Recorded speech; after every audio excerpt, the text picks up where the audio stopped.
Case one এর ক্ষেত্রে আমাদের covariance equal to sigma square I, যেখানে হচ্ছে স্ট্যাটিস্টিক্যালি ইন্ডিপেন্ডেন্ট হয় এবং মানে ফিচার গুলো হচ্ছে ইন্ডিপেন্ডেন্ট হয়ে থাকে এবং এটার প্রত্যেকটা ফিচারের সেম ভ্যারিয়েন্স থাকে, এবং ফিচার গুলো ইন্ডিপেন্ডেন্ট হয় এবং covariance matrix equal to sigma square I হয়ে থাকে। আর এটার ক্ষেত্রে আমাদের মিন ওয়ান মিন টু, মানে যদি আমাদের একটা ফিচার ভেক্টর দেয়া থাকে, টেস্ট পয়েন্ট দেয়া থাকে এবং এটাকে ক্লাসিফাই করতে বলে যে এটা কোন ক্লাসের ভিতরে পড়বে, সেক্ষেত্রে আমাদের দুটা প্রবাবিলিটি আর মিন দেয়া থাকে, ভ্যারিয়েন্স দেয়া থাকে এবং কোভ্যারেন্স ম্যাট্রিক্সটাও দেয়া থাকবে। এখানে যেহেতু ভ্যারিয়েন্স ওয়ান, সো কোভ্যারেন্স ম্যাট্রিক্স হচ্ছে আইডেন্টিটি ম্যাট্রিক্সের সমান হয়ে গেছে, কারণ এটা ওয়ান হওয়ার তো আই হয়ে যাবে। আমরা মেইনলি ডিসক্রিমিনেন্ট ফাংশন দিয়ে ক্লাসিফাই করব। জি অফ এক্স যদি 0 থেকে বড় হয় তাহলে বলবো এটা ক্লাস 1 এ, আদারওয়াইজ ক্লাস 2 তে। তো এখানে এটার জন্য আমাদের কি করতে হবে, এক্স থেকে আমাদের সূত্র হচ্ছে -1/2 সিগমা স্কয়ার এক্স মাইনাস মিনের স্কয়ার প্লাস লন প্রায়োরের লনটা হচ্ছে যোগ হবে 1/2 সিগমা স্কয়ার, আর এক্স মাইনাস মিনের স্কোয়ার এটাকে যদি আমরা ভাঙাই তাহলে x minus mean one x two plus x two minus mean two, আর এখানে হোল স্কোয়ার আছে, মানে x minus mean one square plus x two minus mean two square, x one minus mean one square plus x two minus mean two square. এখানে আমাদের জি of x দুইটা বের হবে, একটা হচ্ছে ক্লাস 1 এর জন্য, আরেকটা হচ্ছে ক্লাস 2 এর জন্য। আর যখন ক্লাস 1 এর জন্য করব তখন হচ্ছে এখানে ক্লাস 1 এর মিন ইউজ করব এবং সেক্ষেত্রে আমাদের প্রায়োরও ইউজ করবো ক্লাস 1 এর। আর যখন জি অফ এবং তারপরে যে জি অফ এক্সটা বড় হবে সেই জি অফ এক্স এর জন্য হচ্ছে আমরা চুজ করব। এখানে ভ্যারিয়েন্স এর ভ্যালু 1 দেওয়া আছে, তাই এখানে ভ্যারিয়েন্স কিছু ইউজ করছে না, বাট আমাদের যদি ভ্যারিয়েন্স থাকে তাহলে ভ্যারিয়েন্স দিয়ে হচ্ছে ভাগ করতে হবে। আর এখানে প্রায়োর দিয়ে ফার্স্ট ক্লাসে প্রায়োর দিয়ে একটা জি অফ এক্স 1 বের হচ্ছে এবং সেক্ষেত্রে মিনিমাম হচ্ছে 1 ইউজ হচ্ছে, এবং সেকেন্ডটার ক্ষেত্রে এখানে মিন 3 ইউজ হচ্ছে এবং প্রায়োর হচ্ছে 0.4 ইউজ হচ্ছে। আর এখানে এক্স এর ভ্যালু সবসময় দুটা ক্লাসের ক্ষেত্রে 2, যেহেতু টেস্ট পয়েন্ট সেম আর কি, 2 আর 1.5। এটা হচ্ছে আমরা ক্লাসিফাই করলাম এটা কোন ক্লাসে পড়ে। এরপরে কোয়েশ্চেন হচ্ছে আমাদের ডিসিশন বাউন্ডারি বের করতে হবে। ডিসিশন বাউন্ডারির সূত্র হচ্ছে W transpose x minus x not equal to 0, যেখানে এক্স ডাব্লিউ এর একটা আলাদা সূত্র, মিন 1 থেকে মিন 2 কে মাইনাস করতে হয়, আর এক্স নট এর ক্ষেত্রে মিন 1 আর মিন 2 এর যোগফলকে 2 দিয়ে ভাগ করে দেন আবার সিগমা স্কয়ার, এখানে আবার মিন 1 মাইনাস মিন 2 হোল স্কয়ার। আমরা জানি এটাকে এ ট্রান্সপোজ এ আকারে লিখতে পারি, অথবা বলতে পারি এটা মিন 1 আর মিন 2 এর যে ম্যাগনিটিউডটা ওটার স্কয়ার হবে। সো মিন 1 আর মিন 2 যদি এখানে -2 -1 হয় তাহলে এটা ম্যাগনিটিউড হচ্ছে √2 স্কয়ার প্লাস -1 স্কয়ার, যেখানে √, এটার উপর স্কয়ার আছে বলে √, আর স্কয়ার কাটাকাটি হয়ে এখানে আর √, থাকে না। তারপর দুটো প্রায়ার গুলোকে ভাগ করে লং করে দিতে হবে, আর আবার মিন 1 মাইনাস মিন 2 কে গুণ করতে হবে। এক্স নট এর ভ্যালু পেয়ে যাওয়ার পরে আমাদের কি করতে হবে, এই ইকুয়েশনে হচ্ছে এক্স নট এর ভ্যালু আর হচ্ছে ডাব্লিউ এর ভ্যালু বসাতে হবে। বসিয়ে ইকুয়েশনে বসানোর পরে হচ্ছে এখানে এক্স এর ভ্যালুটার জন্য x1 আর x2 এরকম ভেক্টর আকারে লিখতে হবে, লিখে এখান থেকে একটা ইকুয়েশন পাবো। এবং এই ইকুয়েশন মানে দাঁড়াচ্ছে, এই ইকুয়েশন 0 থেকে বড় একটা রিজন থাকবে, ডিসিশন বাউন্ডারি এই রিজন আর হচ্ছে এই রিজন, দুটা রিজনে হচ্ছে সেপারেট করবে।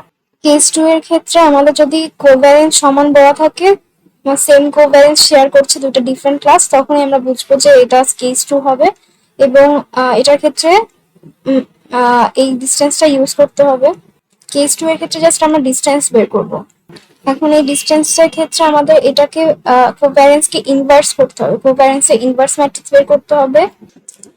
প্রথমটা ট্রান্সপোজ থাকে, পরেরটা ট্রান্সপোজ ছাড়া থাকে, এক্স মাইনাস মিন 1 এক্স মাইনাস মিন 1, দুটার ক্ষেত্রে এক্স মাইনাস মিন 1 সেম জিনিস। আর সেকেন্ড ক্লাসের জন্য ডিসটেন্স বের করতে এক্স মাইনাস মিন 2, কিন্তু এক্স মাইনাস মিন 2, কিন্তু এখানে ইনভার্স ম্যাট্রিক্সটা সেম থাকবে। ডিটারমিনেন্টের ক্ষেত্রে এটা আর এটার আগে মাইনাস হবে এবং এটা আর এটাকে সলভ করা হবে, ডায়াগোনালকে সলভ করা হয়, অফ ডায়াগোনাল আগে মাইনাস দেওয়া হয় এবং ডিটারমিনেন্ট দিয়ে প্রত্যেকটাকে ভাগ করতে হয় ইনভার্স বের করার ক্ষেত্রে। ডিসটেন্স হচ্ছে যেটার ক্ষেত্রে ছোট আসবে সেই ক্লাসকে আমরা চুজ করব। কেস 3 এর ক্ষেত্রে আমাদের আমরা যখনই হচ্ছে দুটা দেয়া থাকবে কোভ্যারেন্স ম্যাট্রিক্স। কেস 3 এর ক্ষেত্রে এখানে আমাদের দুটা আলাদা আলাদা কোভ্যারেন্স ম্যাট্রিক্স মিন দেয়া আছে, আমাদের কি করতে হবে, দুটা কোভ্যালেন্স ম্যাট্রিক্সের ইনভার্স বের করে নিতে হবে এবং প্রবাবিলিটিও দেওয়া থাকবে। এক্ষেত্রে ডিসিশন বাউন্ডারি বের করতে হলে জি অফ এক্স গুলোকে ইকুয়াল ধরে তারপর আমাদের ডিসিশন বাউন্ডারি বের করতে হবে। তার জন্য জি অফ এক্স এর সূত্র লাগবে। সো জি অফ এক্স এর সূত্র হচ্ছে x transpose capital W x W transpose x plus W not. তো এখানে এক্স এর ট্রান্সপোজ হবে, ডাব্লিউ এর সাথে কোনো ট্রান্সপোজ থাকবে না। আর ক্যাপিটাল ডাব্লিউ ক্ষেত্রে মাইনাস হাফ মিন ইনভার্স। তো এখানে মিন ইনভার্স দুইটা, মানে দুটা মিনেরই ইনভার্স আলাদা আলাদা ভাবে বের হবে। সো এখানে আমাদের জি জি দুটা ক্লাসের জন্য আলাদা, একটা জি ওয়ান এক্স বের হবে আর একটা জি টু এক্স। সো ডাব্লিউ ওয়ান, এখানেও ডাব্লিউ ওয়ান আর এটা ডাব্লিউ ওয়ান নট। সো এটা একটা ক্লাসের জন্য বের হবে, আবার আরেকটা ক্লাসের জন্য আবার এইটা বের হবে। দুটা ক্লাসের জন্যই হচ্ছে আমাদের এই তিনটা ভ্যালু দুইবার করে বের করতে হবে। মেন হচ্ছে দুটা ক্লাসের জন্য আলাদা আলাদা দেওয়া থাকবে। সো এখানে শুধুমাত্র যখন ওয়ান ক্লাসের জন্য করবো তখন ওয়ান ক্লাসের মিন ইউজ করবো। সো এখানে ভ্যারি, তাহলে ফার্স্টে হচ্ছে আমাদের জি অফ এক্স বের করতে হবে ক্লাস ওয়ান এর জন্য। তাই ক্লাস ওয়ান এর জন্য W one, capital W one, small W one, W one not বের করা হচ্ছে। আবার সেকেন্ড ক্লাসের জন্য, তখন ফার্স্ট ক্লাসের জন্য তাহলে জি অফ এক্স ওয়ান এর একটা ইকুয়েশন পাবো।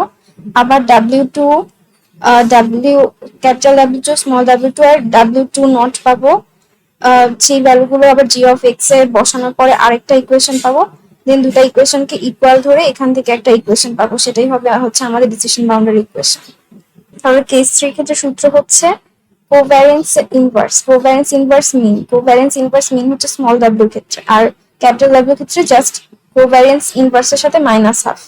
আর ডাব্লিউ নট এর ক্ষেত্রে মিন ট্রান্সপোজ মিন, আর এখানে কোভ্যালেন্স ইনভার্স হবে, এটার সাথে মাইনাস হাফ। আবার লন ডিটারমিনেন্ট অফ কোভ্যালেন্স এর সাথে minus half, ln probability of prior নিতে হবে। লন প্রায়রের লন থাকবে, ডিটারমিনেন্টের লন থাকবে, ডিটারমিনেন্টের লনের সাথে মাইনাস হাফ হবে।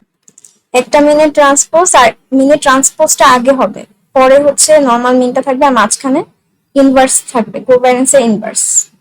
এটার সাথে মাইনাস হাফ থাকবে, প্রায়রের সাথে কোনো মাইনাস হাফ না, বাকিগুলোর সাথে মাইনাস হাফ থাকবে।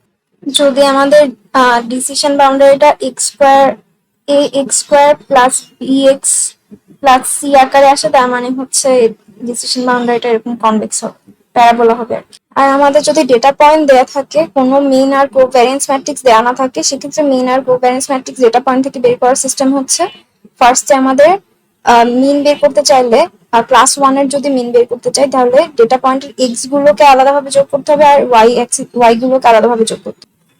তো এক্স গুলো যোগ করে যেটা পাবো সেটা যোগ করে অ্যাভারেজ করতে হবে। এখানে চারটা ডেটা পয়েন্ট, তাই 4 দিয়ে ভাগ।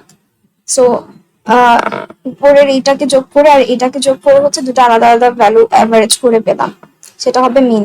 আবার ডাব্লিউ টু ক্লাসের ক্ষেত্রেও এগুলো সবগুলো যোগ করে 4 দিয়ে ভাগ, এগুলো সবগুলো যোগ করে 4 দিয়ে ভাগ করে আরেকটা মিন পাচ্ছি। আর কোভ্যালেন্স ম্যাট্রিক্স এর সূত্র হচ্ছে x minus mean, x minus মিনের ট্রান্সপোজ। সো কোভ্যালেন্স ম্যাট্রিক্স এর সূত্র এক্স মাইনাস মিন আর হচ্ছে এক্স মাইনাস মিনের ট্রান্সপোজ। মানে এখানে যেটা দাঁড়াচ্ছে যে আমরা এক্স থেকে মিনকে মাইনাস করব এবং মাইনাস করার পরে যেটা পাবো সেটার সাথে ওইটারই ট্রান্সপোজকে গুণ করে তারপর এরকম সবগুলো ডেটা পয়েন্টের জন্য যোগ করে তারপর সব ডেটা পয়েন্ট সংখ্যা দিয়ে ভাগ করবো, আবার মানে অ্যাভারেজ করব।